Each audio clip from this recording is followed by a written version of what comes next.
একসময় বাংলার মায়াময় দেশে মানিক নামে এক কৌতূহলী ছোট মঙ্গুস বাস করত। তার চকচকে পশম এবং চকচকে চোখ দিয়ে মানিক তার দুঃসাহসিক চেতনা এবং দয়ালু হৃদয়ের জন্য পুরো বনে পরিচিত ছিল। এক রৌদ্রোজ্জ্বল সকালে মানিক যখন ঘন অরণ্যে ঘুরে বেড়াচ্ছিল, তখন তিনি কল্পনাতীত প্রতিটি রঙের ঝকঝকে ফুলের সজ্জিত একটি লুকানো গ্রোভে হোঁচ খেয়েছিলেন। গ্রোভের মাঝখানে একটি মহিমান্বিত গাছ দাঁড়িয়েছিল, এর শাখাগুলি প্রসারিত বাহুগুলির মতো আকাশের দিকে পৌঁছেছে।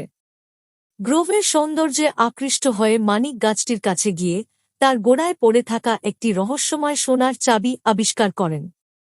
চাবিকাঠির রহস্য উদ্ঘাটনের জন্য দৃঢ় সংকল্পবদ্ধ মানিক বাংলার বিশাল এবং জাদুকরী ভূমি জুড়ে যাত্রা শুরু করেন। পথিমধ্যে তিনি বন্ধু নামে একটি বুদ্ধিমান বুড়ো পেঁচার মুখোমুখি হন, যিনি তাকে তার অনুসন্ধানে গাইড করার প্রস্তাব দেন। একসাথে মানিক এবং বন্ধু বনভূমি পাড়ি দিয়েছিলেন, পাহাড়ে উঠেছিলেন এবং নদী পার হয়েছিলেন, প্রতি মোড়ে চ্যালেঞ্জ এবং বাধার মুখোমুখি হয়েছিলেন।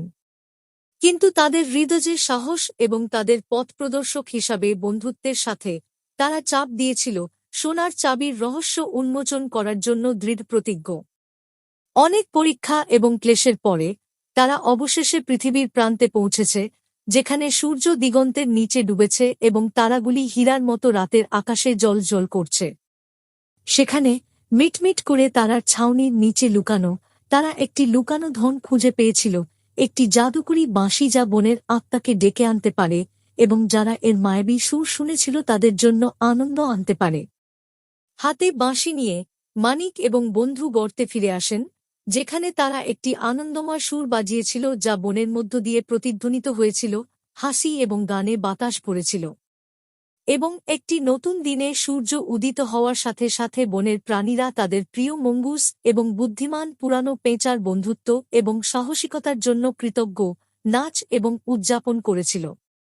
সেই দিন থেকে মানিক এবং বন্ধু বাংলার মাটিতে কিংবদন্তি হয়ে ওঠে, তাদের গল্প প্রজন্ম থেকে প্রজন্মে চলে যায় বন্ধুত্বের শক্তি, সাহস এবং